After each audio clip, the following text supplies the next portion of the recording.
Hello বন্ধুরা, সবাই কেমন আছো? আজকে আমি সারাটা দিন কি করছি তোমাদের সাথে শেয়ার করব। সকালবেলা বাড়ির গাছের ফুল তুলে নিয়ে সুন্দর করে পুজো দিয়ে দিয়েছি, তারপরে ডিম সিদ্ধ বানিয়ে সবাই খেয়ে নিলাম, আর তার সাথে খেয়েছিলাম চা। দেখো কত কাছাকাছি করেছি। তারপর জলখাবারে বানিয়ে নিয়েছিলাম কাবলি ছোলার একটা তরকারি, মানে ঘুগনি। দেখো দুপুরে রান্না বসিয়ে দিয়েছি, মাছের ঝোল, ওদিকে ভাত হচ্ছে আর এদিকে জলখাবারটা খেয়ে নিচ্ছি।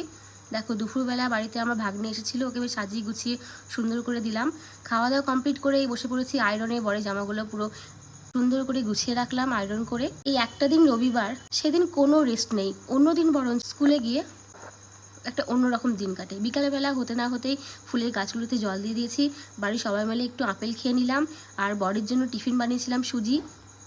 পর থেকে সব কিছু গুছিয়ে গেছি, টিফিন প্যাক করে দিয়ে আলপনা দিতে বসে গেছি। সারাটা দিন যতই ব্যস্ত থাকি না কেন, নিজেকে তো সময় দেওয়া ভীষণ জরুরি, তাই নিজের পছন্দের কাজগুলো করতে একদমই ভুলি না। বিকালে দেখো কত সুন্দর একটা আবহাওয়া ক্যামেরা বন্দি করে নিলাম। টাটা।